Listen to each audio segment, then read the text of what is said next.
Success doesn't come from what you do occasionally. It comes from what you do consistently. Hey, and welcome back to the Social Squirrel Show. I'm Bex, your host, the CEO of Savvy Squirrel Social. And today I'm super excited to announce a special guest. And he was actually one of the very first business owners I connected with when I moved here to Florida.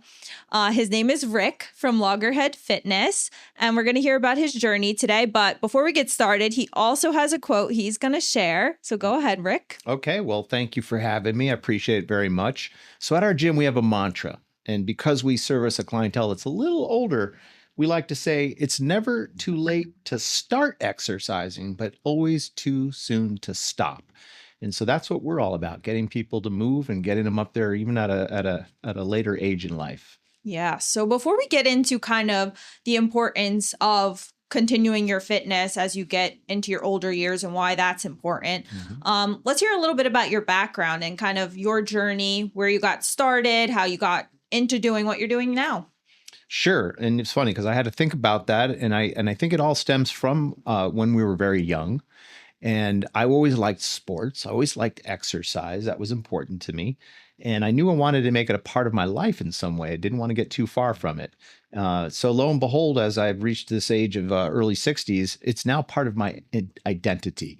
Because when you start to get away from movement, you start to realize that life may not be as long as you want it to be. So that's really a big part of where I've gotten to today. So exercise has always been a part of my life.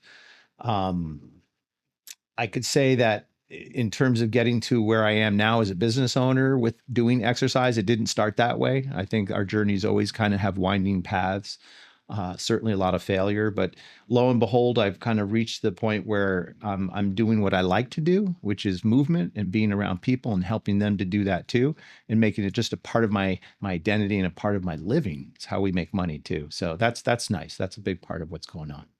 So before you started your fitness center, what did you do before that? So when I got out of school, I had a degree as a liberal arts major, French. What does one do with a French degree when they graduate college? That is quite the degree. We're talking a long time ago. So really what was out there was go work for a hotel, hospitality. I was interested in maybe working for a company that was located maybe in a French culture, and I could go there. And that was my dream, right? But it didn't really work out that way. Eventually, it did lead me to working for, in Boston, a French hotel. And it was at that hotel where I started to realize that maybe I needed to do a lot more than what I was thinking about doing. Still always staying around physical exercise. I always worked out at gyms and fitness centers. And while I was at the hotel, I was working out at a place, and lo and behold, it just kind of one thing just stopped and another thing began. And so I left the hotel business and started working for fitness centers in Massachusetts. Okay. So you haven't always been in Florida then? No, I'm a New Englander. I spent my first 25 years living in Connecticut, Massachusetts, and then a little stint in Maryland there for a couple of years. But eventually I was drawn to California, and I went West Coast, manifest destiny, right? We all want to take that cross-country trip. So got my car, head over to California, was with a woman who eventually became my wife, and we spent time for 2.5 years in the Bay Area. And it was there that I started working for some software technology companies that led me eventually to selling software, which is really what I did as a young person, selling a lot of software back then. We call it software. It wasn't called apps. It was a very different environment, right? The internet wasn't around yet. Computers had just hit the market. So there was this big rush for people to develop software and for people to sell it and install it. And so I got involved in a software company that sold our market were gyms, actually fitness centers. Interesting. So I started on the side of a vendor selling to gyms. Did that for 6 years, 300 different gyms around the country.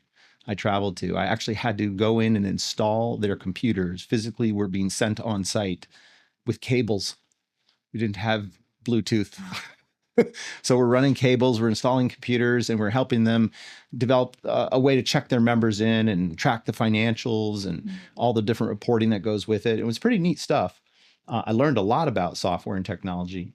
but also learned that there were a lot of um, obtuse gym owners that didn't understand the tools they had in front of them, that more got into that position because they were, bodybuilders or, athletes that bought a gym, didn't have business acumen. And it was so prevalent in that industry that I was like, I don't know if I want to do this. And so I backed out after 6 years and left the gym industry. And then I sowed my corporate oats. I think everybody thinks about that, right? Go work for a big corporation. So I left a company that was doing a little over $1 million a year in revenue, small business, software company, and went and worked for a very large software company that was in the $1 billion of revenue type of playing. That's where they were playing enterprise software, time and attendance. Did that for a while, and all that kind of led me to Florida. Actually, in 1992, I moved to Florida. I was still selling the software to gyms at that time, but then I left and all of a sudden started working all around Florida as a regional sales director, just selling software for time and attendance and doing all this crazy stuff and having fun, company car. But I still was missing something. And what I ended up missing is something that I think you have a little bit, Rebecca, and that is that desire to kind of do your own thing, own your own gig, have people that you can lead that maybe get you, that help you build something that's bigger than yourself. And so I started to get that entrepreneurial bug. And being that I was in sales back in the early 90s, late 90s, there was a lot of turnover with companies. That was the internet bubble, the 2000s. So there would be these quick companies that would show up. You'd go work for them. Next thing you know, they're done. Kind of got involved in one of those that put me out on the street, had to find something else to do. And after you're in sales and this happens to you 3 or 4 times, you're like, man, I need something more stable. Let me maybe start something that I'm running that no one can fire me from. And that led to me starting kind of my own digital marketing. I started a little bit on the digital marketing side. But then this opportunity happened where, remember the story about me selling gym software? I did that for 6 years. One of the gyms I sold the software to 30 years ago is the gym I own today. No way. 1993. I sold them, the software is called Club Runner. And the owner who was running it at the time was also one of those owners where he didn't know what he was doing. And he struggled with how to operate his business. And I was still a little bit of a consultant because the company Club Runner was headquartered in Jupiter. And that's what got me to Jupiter. And I still knew the people there pretty good, even though I had left them and was doing my own thing. But there were a couple gym owners I had met. And one of them said, hey, if you could come up and help me run a few reports, maybe we could use you. And I would pay, just a consultant on the side. And so that's what I did. And I went up to this particular club. It's called Waterfront Fitness in Juno Beach. And it was so horribly run that I had to make an offer to buy it. And the guy was just so interested in getting out from underneath it because he didn't know what he was doing that he said yes. And we worked out a deal and I bought the gym. It was failing. There were 400 members.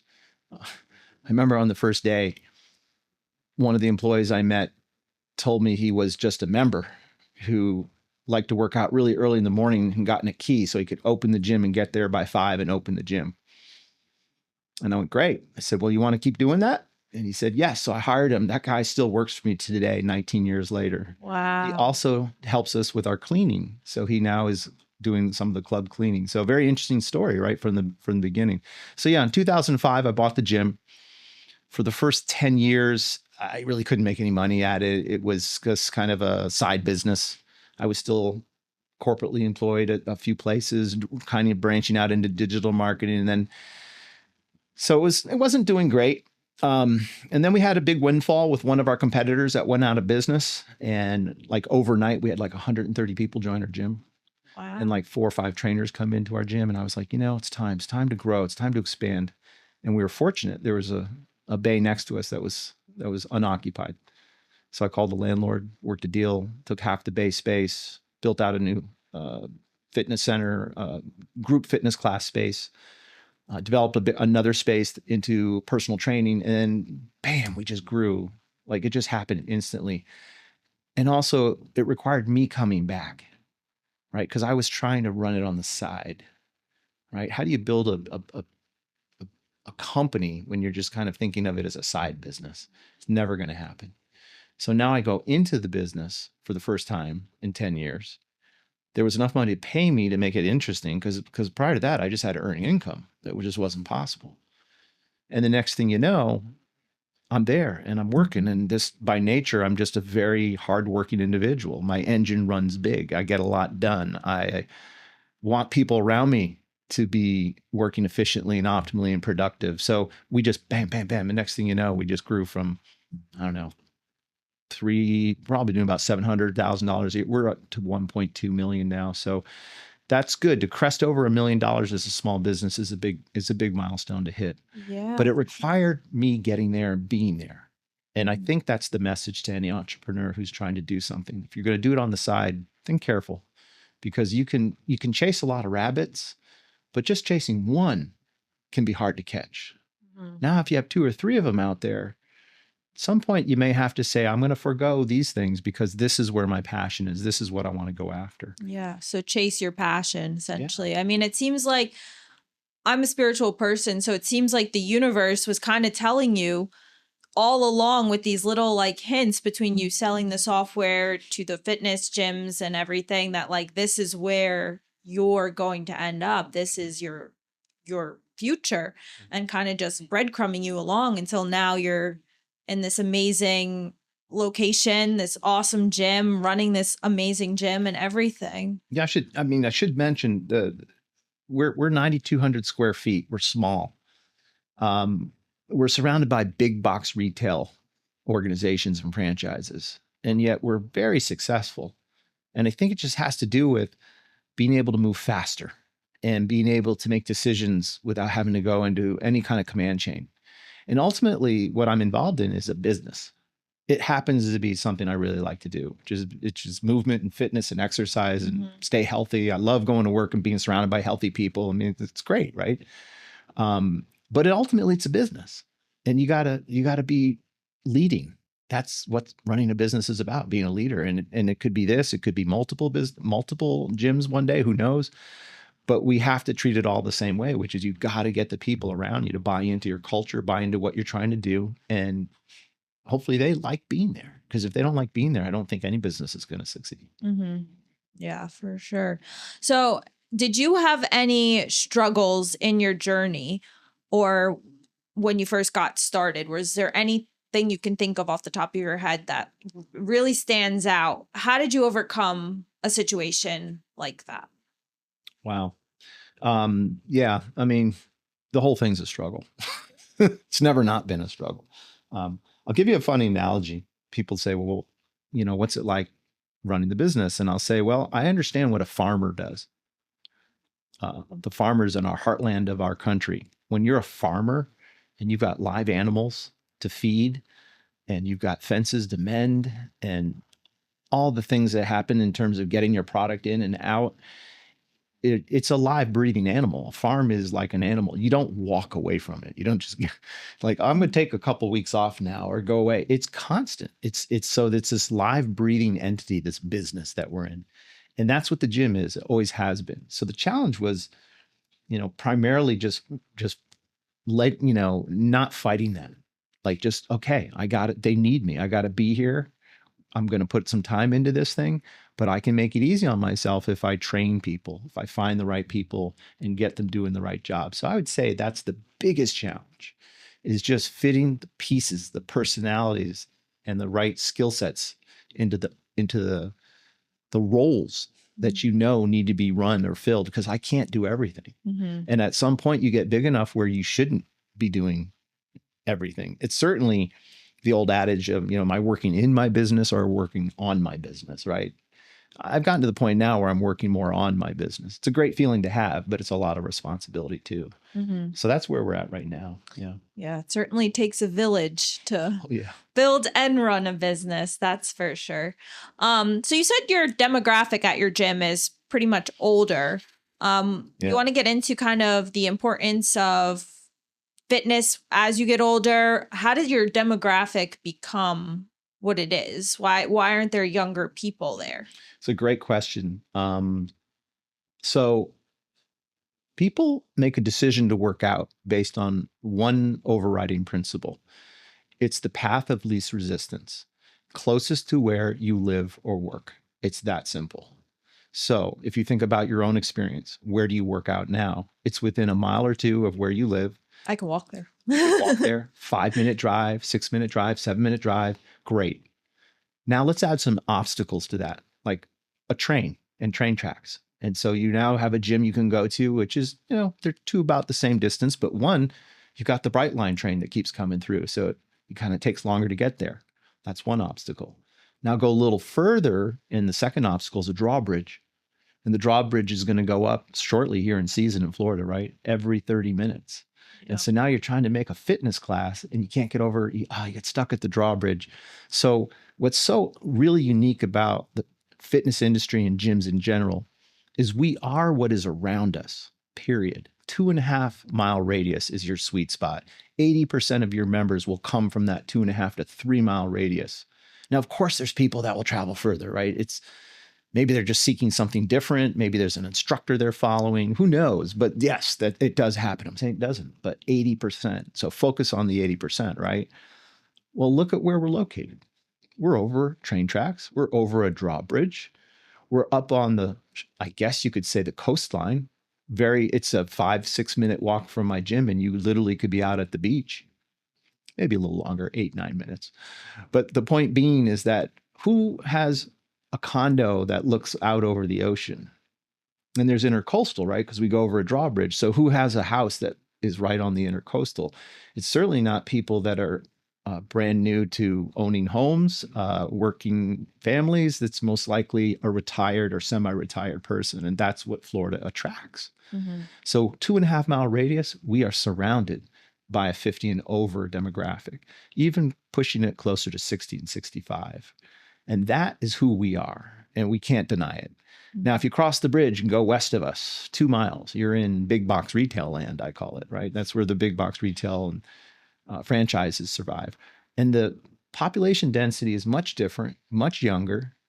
And so they're attracting exactly what they want because that's why they built there. Mm-hmm. So yes, we're taking care of the baby boomers. Those are people like me, born in as late as 1940, early as 1940 to about 1960. Some say 1962. I'm a 62 baby. So I'm at the very end of the baby boomers. But those baby boomers are now 60, 70, 75, 80 years old. And man, they are waking up every day and realizing that things have changed. Their bodies have aged. They didn't do things in their youth that they should have done to keep some of the chronic diseases that are developing going away. And lack of movement is destroying them. And we're aging, and we're not aging gracefully. So we're surrounded by the age group. Every day they're getting bad news from their doctor saying you need to start exercising because exercise is really a cure-all for a lot of these chronic diseases that people get. And certainly movement is what's going to keep you young. And so it's a perfect market. It's like a perfect storm for us. This concept that I run would not work on the other side of the bridge. We would be something different. As a business owner, I could pivot, swivel. I could do it. But right now we're embracing what's around us. And it's been really good for us.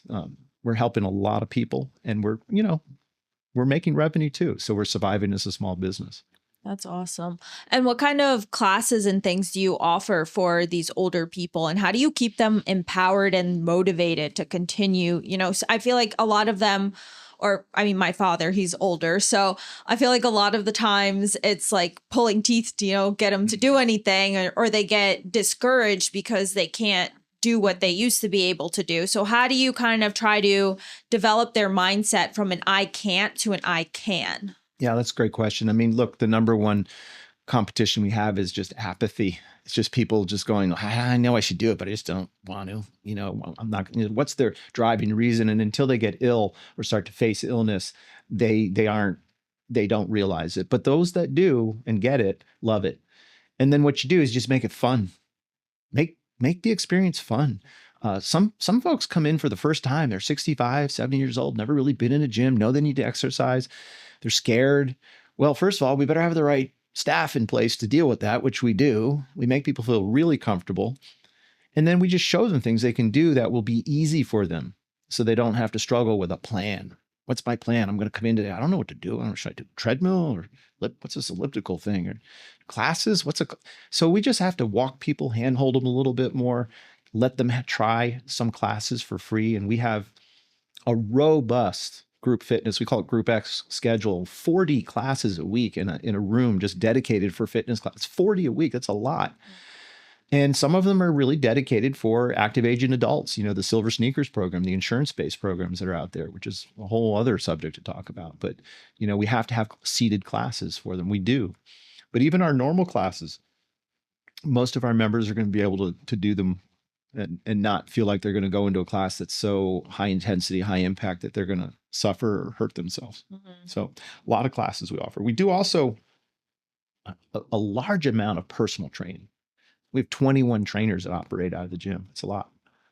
Wow. And so about 10 or 15% of our clients are actually training 101 because they know they need the accountability. It motivates them, gets them in the gym, makes them, first of all, they have the money. Again, 50, 60, 70-year-olds, they've either inherited money or are retired now. So for them to spend money on personal training, their health, it's like they're looking and going, I got 20 years left of life. What am I going to do with my money? I want to feel good in these next 20 years, right? So that for them to spend is not an issue.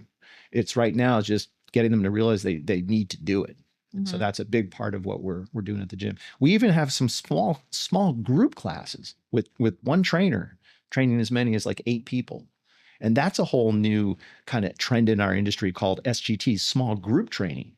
And now you can get 6, 7, 8 people in a room sharing the cost of one trainer, but taking a structured class, where the movement is going to be upper body, lower body, cardio. So in a 45 to 50-minute class, you are getting everything. And you do that a couple times a week, guarantee you'll feel so much better. So that's a big part of what we're doing. So how often do you recommend them to come into the gym? Like, what's their training schedule like? Are they coming in every day, 3 times a week? What does that look like? For us to be successful, we need people to work out a couple times a week, 2, 3 times a week. This is an interesting question. You've heard of Planet Fitness, right? Mm-hmm. So their whole model is based on people not working out. It's interesting, right? Because Planet Fitness is $10 or $15 a month. It's a great product for people who are just looking for that. But they need 9,000, 10,000 people at $10 or $15 a month to be profitable. They can't have more than 10% of those people use the gym at any one point in time. Their whole business algorithm is built around not using the gym. Now you swap that with us. We're a boutique. We're $60 a month. You come into the gym once, twice. Okay, great. A month later, maybe you don't come in. And then a month after that, you're canceling. So we need people to come in and use our product. Mm-hmm. It's so interesting how you can make money in our industry completely opposite ways. So we're in this kind of, it's not a struggle, but it's just, we must constantly have our people work out. We have special staff that calls them when they haven't been in a while. Mm-hmm. We want to make sure that they come in and use the product, because if they do that, it's a lot less for us to retain someone than to go out and get a new member. Mm-hmm. At least 2 or 3 times a week. Yeah. Yeah. But then again, it's so hard with their minds. Like, how do you force somebody to do something? It really starts with them. They signed up, so that's a great sign, but. Well, it's time too. We 30% of our members are under 50 or 40, 30. We have a sweet spot of 28 to 45-year-olds, and there's quite a few that come in and work out, but they work. So they can't come in all the time, right? They're always coming in the evening. So for someone who's 65 and older, I would think at least 3 times a week, and it doesn't always have to be the same thing. Come in and do a Silver Sneakers class one day, come in and do a small group training class the next day, and then come in and just do your own circuit strength training class. Mm-hmm. And you can do everything in less than 45 minutes. Yeah. So it's really, you got to be consistent. You got to stay disciplined on yourself and know that results take time, but it can happen if you really want it, essentially. Yeah. Well, we're just about out of time for today. So I want to make sure that we get all of your contact info out there. Where can people find you? Where can they connect with you? Are you on social media? Do you post on there any of your classes and things like that? Yeah, we're online. Trust me. I spend a lot of time on the digital side of the business. Absolutely have an Instagram account. Just look up Loggerhead Fitness. You'll find us. Facebook, there's the same thing. If you just want to email us with a question, info@loggerheadfitness.com. And of course, you can call or text us. Believe it or not, we take texting on our main switchboard number, which is 561-625-3011. Wow, texting. That's really awesome. Yeah. I like that little touch there. Yeah. People use it all the time. So it's an easy way to reach us. We're very reachable. We answer quickly. And, but again, it's a distance thing. We're in Juno Beach. If you're 8 to 10 miles away, we'd love to have you, but it might be a little too far. So. Yeah, I've sat at that bridge before. It's not fun. But you have a beautiful gym. I got to tour it that one day, which was awesome. So if you're disciplined, you're looking to enhance your fitness, check out Loggerhead Fitness. Their gym is beautiful, like I said. And don't you have a sauna? We do. Both locker rooms have dry saunas. Yeah, real nice. That's a really nice touch there. But thank you so much for listening, and we'll catch you in the next episode.